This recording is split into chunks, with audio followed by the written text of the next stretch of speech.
Hello students, Vinayak education group में आपका स्वागत है। आज हम स्टार्ट करते हैं बहुलक की सेकंड कंडीशन, वर्गीकृत बारंबारता बंटन से बहुलक ज्ञात करना। ठीक है, तो बारंबारता, वर्गीकृत बारंबारता बंटन का बहुलक निकालते वक्त हमें कुछ स्टेप्स फॉलो करने। देखो अब उनको। पहला, सबसे अधिक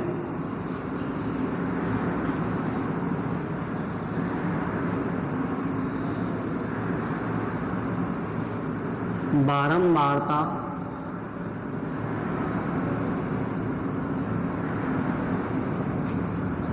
का संगत वर्ग, सबसे अधिक बारंबारता का संगत वर्ग बहुलक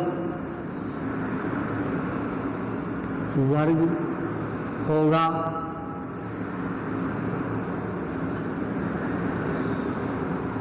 फिर बहुलक वर्ग छांटने के बाद हमें नेक्स्ट में जाना है स्टेप में। अब इस बहुलक वर्ग के लिए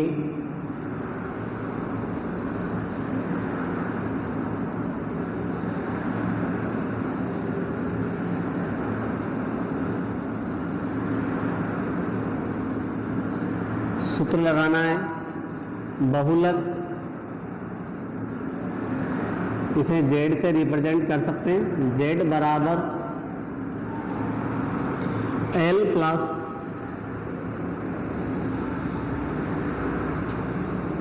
F1 माइनस F0 बटा 2F1 minus F0 minus F2 into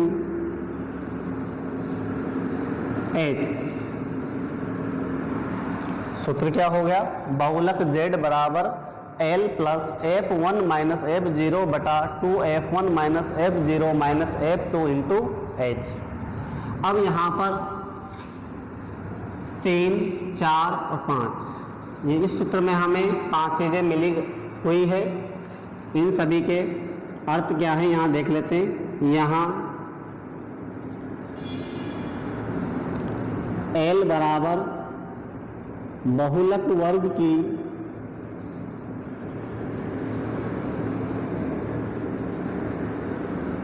निम्न सीमा,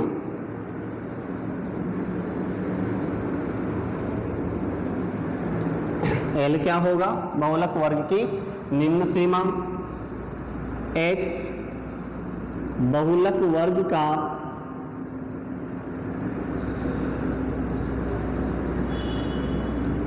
वर्ग अंतराल।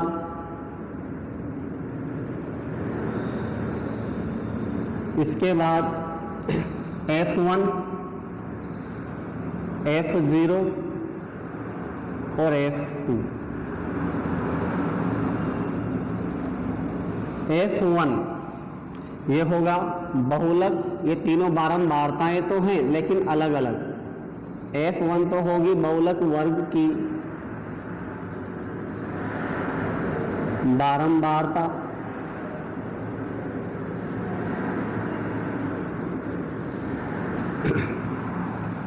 ये हो जाएगा F0 वाला बहुलक वर्ग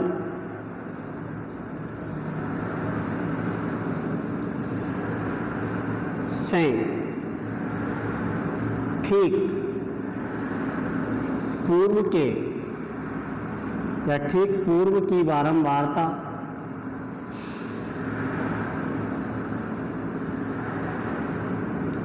और इसके बाद लास्ट F2 बचा, यह हो जाएगा बहुलक वर्ग से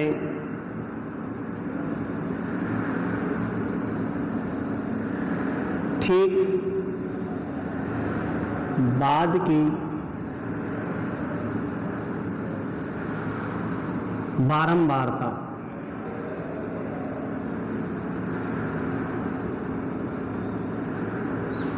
ठीक है, इन सारी चीज़ों को आप आराम से याद करेंगे। हर एक चीज़ याद होगी तभी आप इस सवाल तक पहुँचेंगे। ठीक है, अब इसको दोबारा से देख लेते हैं। वर्गीकृत बारंबारता बंटन का बहुलक निकालना है हमें, ठीक है। इसका मतलब आंकड़े वर्गीकृत दिए जाएंगे, वर्ग की फॉर्म में दिए जाएंगे, साथ में साथ हमें बारंबारता भी मिलेगी। तो सबसे पहले आपको ये काम करना है, हमें उस बारंबारता सारणी में जो सबसे ज़्यादा बारंबारता नजर आएगी उसका संगत वर्ग देख लेंगे, वो कहलाएगा अपने बहुलक वर्ग। फिर बहुलक वर्ग छांटने के बाद हमें उस बहुलक वर्ग के लिए सूत्र लगाना है, बहुलक z बराबर L plus F1 minus F0 बटा 2F1 minus F0 minus F2 into H, ठीक है। अब इस सूत्र में तीन चीज़ें तो भीतर नजर आ रही है, F1, F0 और F2, और दो चीज़ें L और H, पांच चीज़ें हो गई, ठीक है। तो L तो क्या होगा, जिस प्रकार माध्यक में सवाल में L क्या था, माध्यक वर्ग की निम्न सीमा, उसी प्रकार यहाँ पर L हो जाएगा बहुलक वर्ग की निम्न सीमा, H हो जाएगा बहुलक वर्ग का वर्ग अंतराल, F1, F0 और F2 इन तीनों को वो सिस्टम से ध्यान रखना है। इसमें से F1 को आप याद रखें, पहले F1 क्या होगा, बहुलक वर्ग की बारंबारता, F0 होगा बहुलक वर्ग से ठीक पूर्व की या पहले की बारंबारता, और F2 होगा बहुलक वर्ग से ठीक बाद की बारंबारता, ठीक है। अब इसके बाद इसको सवाल में कैसे हल करते हैं, सवाल आके कैसे आएगा, ठीक है, वो देखते हैं।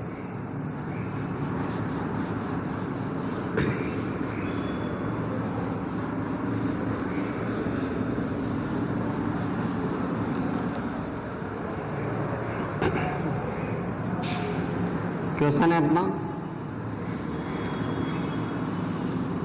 निम्न बारंबारता बंटन का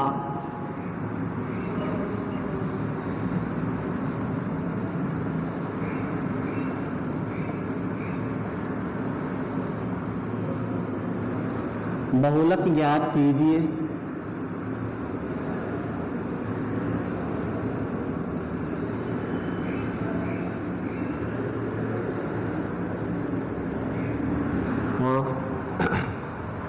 इसकी टेबल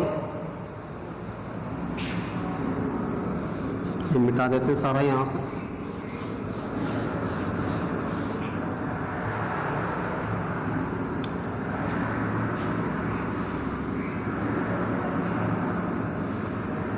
वर्ग तो यही लिखना, वर्ग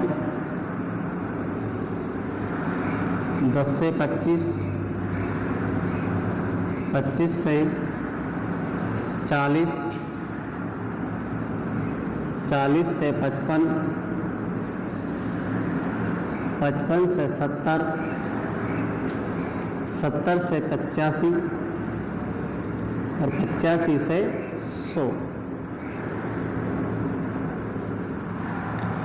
इसके बाद बारंबारता 6, 20, 44,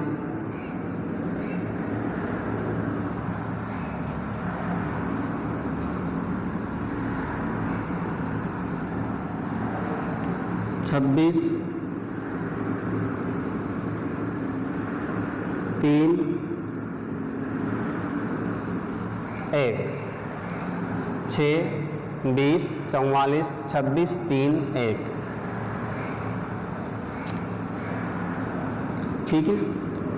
अपना सवाल इस रूप में आएगा।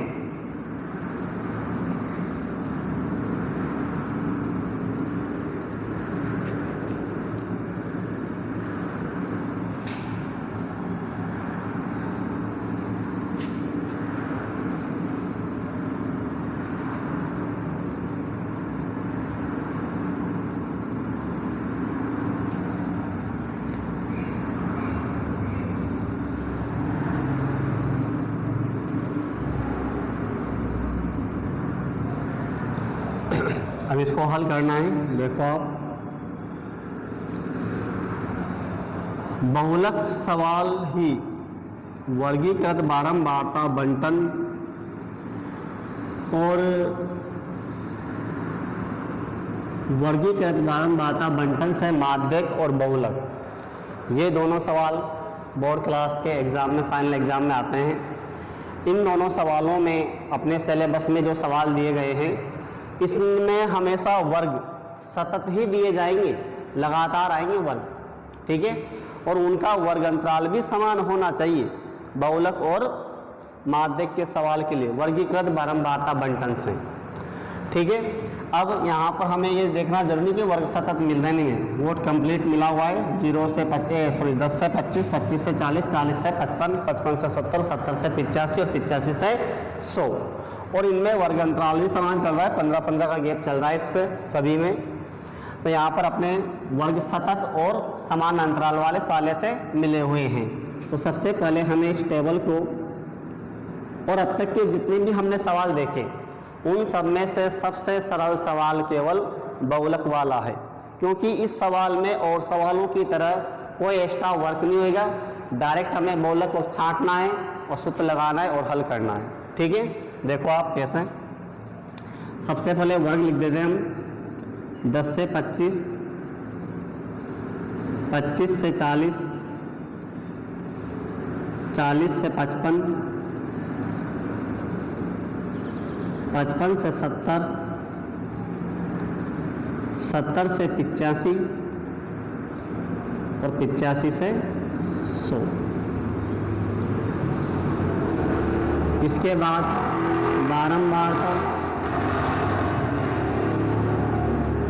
बारंबारता के बाद आप कोष्टक में F लिख सकते हैं सुविधा के लिए, ठीक है। और इसमें नीचे आपको एक भी डब्बा खाली नहीं छोड़ना है, क्योंकि इसमें वर्ग वगैरह योगफल वगैरह नहीं होएगा, कुछ भी एक्स्ट्रा काम नहीं करना। जैसे माध्यक बहुलक वगैरह में आगे टेबल बनती जाती है, यहाँ पर बहुलक में सबसे सीधा काम है, कुछ भी काम नहीं करना, सिर्फ बहुलक के सवाल को सीधा खड़े करना है और लिखते चलना है। 6 बारंबारता लिख रहे हैं हम, 6, 20, 44, 26, 3 और लास्ट में 1, ठीक है। अब अपना सवाल आपको इस सवाल के टेबल के नीचे लिखना है। मैं इधर साइड पे लिख रहा हूँ। यहाँ सबसे अधिक, बस ये एक काम सही हो जाना चाहिए, बहुलक वर्ग का सिलेक्शन कैसे करेंगे। तो इसके लिए आप लिखेंगे यहाँ सबसे अधिक बारंबारता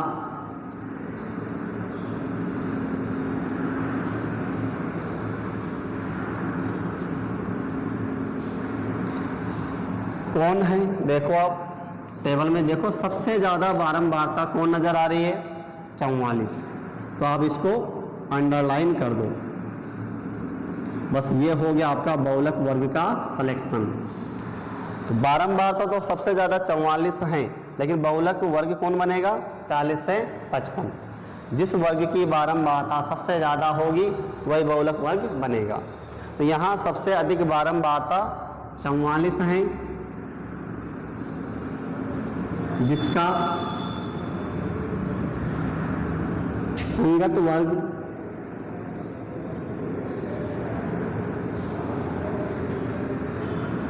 40 से 55 है।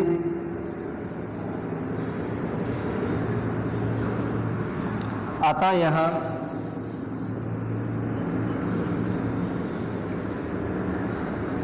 यह बहुलक वर्ग होगा।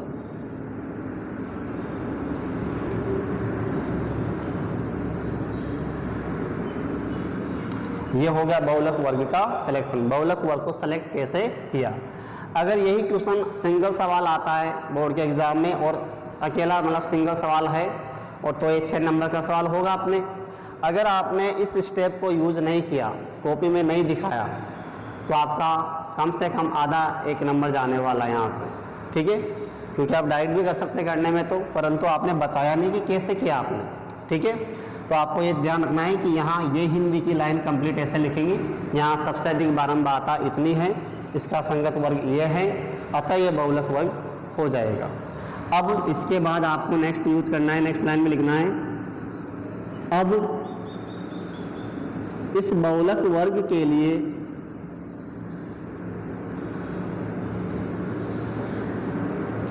अब इस बहुलक वर्ग के लिए सूत्र लगाना है आपको। बहुलक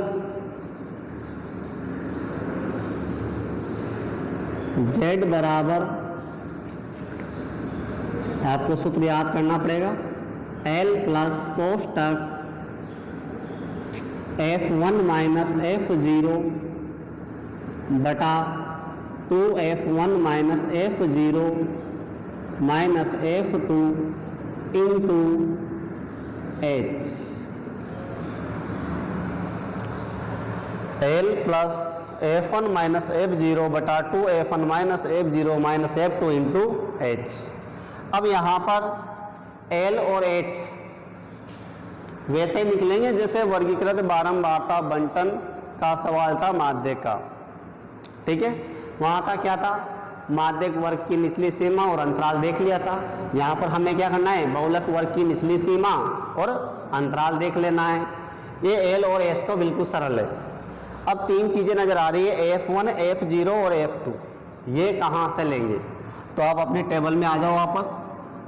जो आपने हाईलाइट कर रखा है बहुलक वर्ग को, जो सबसे अधिक बारंबारता लेके बैठा हुआ है, तो इस टेबल के जस्ट साइड पर आप बाहर की तरफ लिख सकते हैं कि ये तो हो जाएगा अपना F1। कौन, सबसे ज़्यादा बारंबारता ही F1 कहलाएगी। अब इसके पूर्व में क्या लिखा था, इसके जो भी है पहले, इसके जस्ट पहले जो भी बारंबारता बैठी हुई है वो आपकी F0 है, और इसके जस्ट नीचे जो बैठा है ये आपका F2 होगा। ठीक है, हम इस टेबल के नीचे लिखना है, ये कार्य आपको नीचे करना है, और ये चीज़ें आप टेबल के वहीं साइड पर दिखा सकते हो। कैसे, ध्यान दो आप। सबसे ज़्यादा बारंबारता जो थी किसी अलग सवाल में अलग आएगी, ठीक है, तो उसके आगे तो आप F1 लिख देना। उससे जस्ट पहले जो बैठा हुआ है वो बारंबारता क्या बना देंगे, F0, और उसके जस्ट नीचे क्या लिखना है, F2। तो देखो एक सीक्वेंस बन गई 0 1 2, लेकिन इन सब में से सबसे पहले को किसे लिखा था हमने, F1 को। तो F1 ध्यान रखना जरूरी है। ठीक है, F1 लिखने के बाद ऊपर तो 0, नीचे 2 F2। ठीक है, अब इस सवाल में हम यहाँ आते हैं नीचे सूत्र के नीचे, और यहाँ आप सभी के मान लिखेंगे। यहाँ L, तो बहुलक वर्ग आप या तो यहाँ देख लो या फिर आपने जो हिंदी में लिख रखा है वहाँ देख लो। तो बहुलक वर्ग की निचली सीमा कौन नजर आ रही है, 40 से 55 में 40, तो L कितना हो जाएगा 40। हाथों हाथ आप H भी देख लो। बहुलक वर्ग में अंतराल कितना चल रहा है, 40 से 55, कितने का गैप है, 15 का। इसके बाद तीनों चीज़ें जो आपने नोट कर रखी है वो ऐसे कैसे लिख दो। F0 कौन है, 20, F1 कितना है 44, और F2 कितना है 26। आराम से देखो आप, L तो हो गया बहुलक वर्ग की निचली सीमा, गैप कितना है 15 का, तो H 15 हो गया, F0 20, F1 44 और F2 हो जाएगा 26। ये चीज़ लिखने के बाद आपको वापस अपने सूत्र में चलना है और इन सारे मानों को वहाँ लिखना है। ठीक है, तो मैं टेबल वाला पोर्शन मिटा रहा हूँ, आप आराम से इसको नोट कर लो पहले। ठीक है, F0, F1 और F2। अब इस टेबल की इतनी खास आवश्यकता नहीं, क्योंकि हमने सारे जो मान चाहिए वो हमने वहाँ नीचे लिख रखे। ठीक है, उसके नीचे हमें वापस फिर से लिखना है, इसलिए बहुलक Z बराबर, इसको Z से रिप्रेजेंट कर सकते हो आप, L प्लस, तो L का मान कितना है 40, प्लस आप वाले कोष्टक लगा दो, ये इनटू है पीछे वाला, तो कोष्टक में भीतर है F1, तो F1 कितना नजर आ रहा है 44, माइनस F0 चाहिए। F0 आराम से देखो आप 20 है, इसके नीचे लिखना है 2F1। 2F1 का मतलब हो गया 2 इंटू F1, तो 2 इंटू F1 का मान आपने भी लिखा था 44 माइनस F0, तो F0 20 माइनस F2, तो F2 कितना है 26,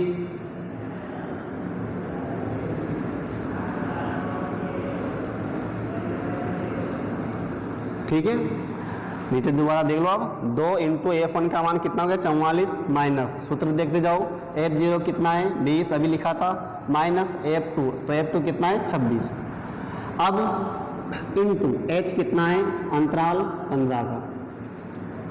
बहुत ध्यान से देखिए आप, आराम से धीरे धीरे हल करते चलना है।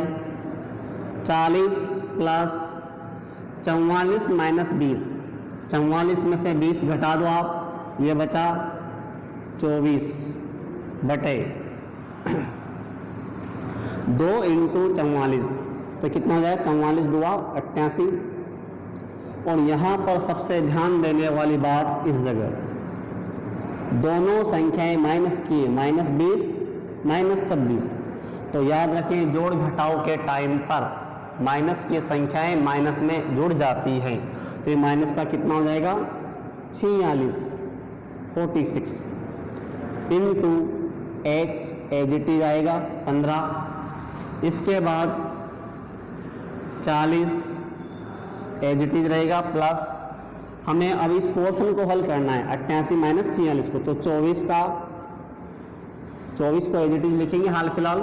अब 88 में से 46 घटाना है आपको, तो 8 में से 6 गया तो 2, 8 में से 4 गया तो 4। अब पोस्टर लगाने की आवश्यकता नहीं है, और लगाएं तो आपकी इच्छा, इंटू 15, ठीक है। फिर वो पोर्शन हटा रहा हूं मैं यहां से। अब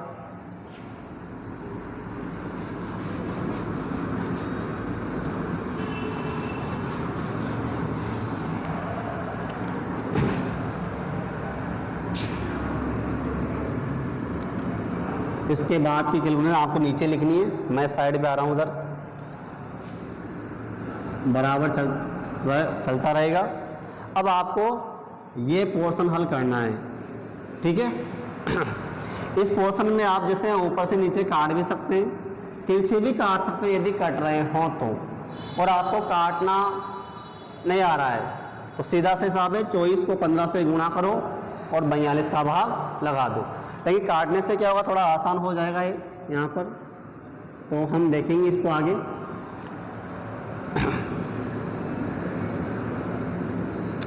आप इसको काट सकते हैं, कट रहा है तो काट लो, ये नहीं कट रहा है आपसे तो इनको काट लो।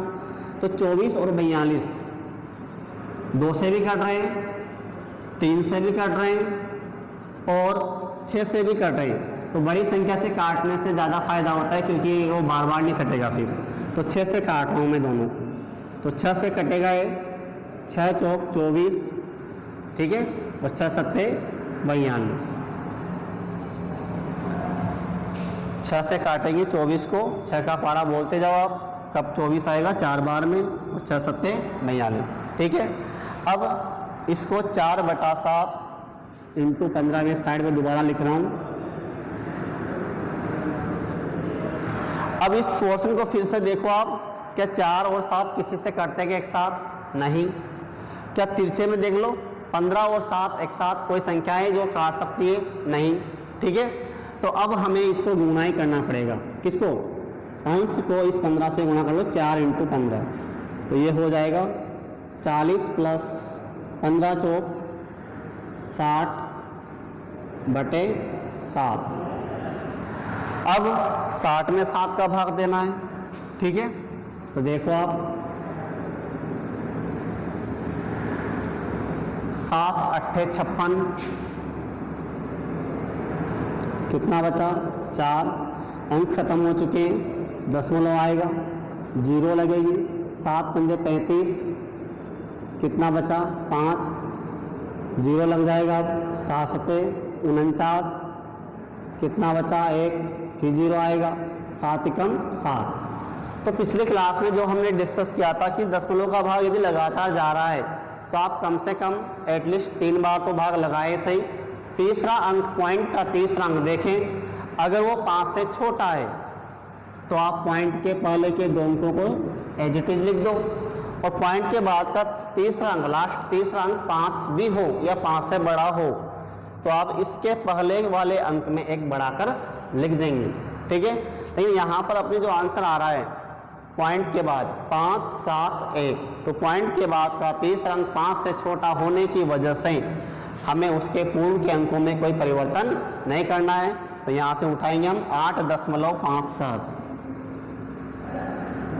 तो 40 प्लस इसका आंसर कितना हो गया 8.57, और आप पूरा लिखे तो 5, 7, 1 पूरा भी लिख सकते हैं, ठीक है। अब 8.57 में अब तो केवल पूर्णांक शब्द उठाना है। यहाँ से पूर्णांक संख्या कौन सी है, तो आगे वाला पूर्णांक होता है तो 8, और ऑलरेडी पहले से 40 पहले से पूर्णांक है यहाँ पर, तो टोटल कितना हो जाएगा 48.57, ठीक है।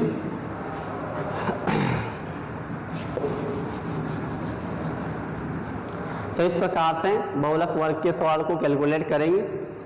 अब दोबारा से सवाल को पूरा देख लो आप। बहुलक वर्ग का सवाल, वर्गीकृत बारंबारता बंटन से बहुलक का सवाल सबसे सीधा सवाल है, क्योंकि इस सवाल में हमें एक्स्ट्रा टेबल नहीं बनाना, ना ही योगफल करना है, ठीक है। तो अपनी जो टेबल दी जाएगी इसको खड़े करना है, फिर आपको सबसे पहले बहुलक वर्ग का सिलेक्शन करना है। तो बहुलक वर्ग का सिलेक्शन किसके ऊपर डिपेंड होगा, सबसे ज़्यादा बारंबारता। तो सबसे ज़्यादा बारंबारता होगी उसके जस्ट सामने का, संगत का मतलब है जस्ट उसके सामने वाला वर्ग क्या बन जाएगा, बहुलक वर्ग। फिर बहुलक वर्ग बनने के बाद आपको उसको हाईलाइट कर देना है ब्रैकेट के रूप में, और तुरंत आपको सबसे ज़्यादा बारंबारता के सामने टेबल में क्या लिखना है F1, उससे जस्ट पहले क्या लिखना है F0, और सबसे ज़्यादा वाली बारंबारता के जस्ट नीचे क्या लिखना है F2। L और H बहुलक वर्ग से मिल जाएंगे आपको, उन सबको लेके हम पहुंचेंगे सूत्र में। सूत्र याद रखना है, सूत्र थोड़ा लंबा है, ठीक है। आप बार बार उसको लिख लिख के याद करें, याद हो जाएगा, ठीक है। उसके बाद सारे मानों को बहुत आराम से भरिए आप, यहाँ तक गलती नहीं करते बच्चे। इसके बाद ज़्यादातर बच्चे माइनस प्लस गुणा वगैरह में जल्दबाजी में गलती हो जाती है, तो बिल्कुल आराम से हल करें आप। ये तो मान भरने तक का कार्य था। इसके बाद इस कोष्टक को हल करना है। कोष्टक में तुम्हें घटाव नजर आ रहा है, घटा लेंगे आप, गुणा नजर आ रहा है, गुणा कर देंगे। और यहाँ का ध्यान रखना है आपको सिर्फ कि लास्ट की दोनों जो माइनस की संख्याएं होगी वो माइनस में टोटल ऐड हो जाएगी, ठीक है। यहाँ पर जैसे अपने आया था 44 में से 20 घटाया 24 बचा, और 44 2 88, और माइनस का 20 और माइनस का 26, माइनस के 46 हो गए थे। फिर हमने 88 माइनस 46 किया तो 24 रेस्ट करेगा, और 88 में से 46 घटा लेंगे तो 42 बचेगा। तो अपने बन गया 40 प्लस 24 बटे 42 इंटू 15। फिर हमने काटा ताकि थोड़ा सरल हो जाए, तो 6 से काटा 4 बार और ये कटा 7 बार। अब 4 बटे 7 इंटू 15 और बचा साइड पर, आगे 40 हैं, तो 4 और 7 किसी से नहीं करते, 7 और 15 भी किसी से नहीं करते। तो हमने 4 और 15 को मल्टीप्लाई किया, गुणा किया, तो कितने हो गए 60 और 7 नीचे। तो 60 में 7 का भाग देखिए ये प्राप्त किया, और इसको इसमें जोड़ दिया। तो फाइनल आंसर हो गया अपने सवाल का 48.57, ठीक है। अब ये तो हमारे माध्यक और बहुलक, ये सारे सवाल हमने उदाहरण के तौर पे डिस्कस कर चुके हैं सारे, हाथों हाथ हमने सवाल ले लेके देख लिए। अब इसके बाद हम कल की क्लास में प्रॉब्लम क्लास लेंगे, प्रश्नावली 17.1 से लेकर आगे तक की, उसमें सवाल सारे डिस्कस किए जाएंगे, ठीक है। आज की क्लास यहीं पर ख़त्म होती है।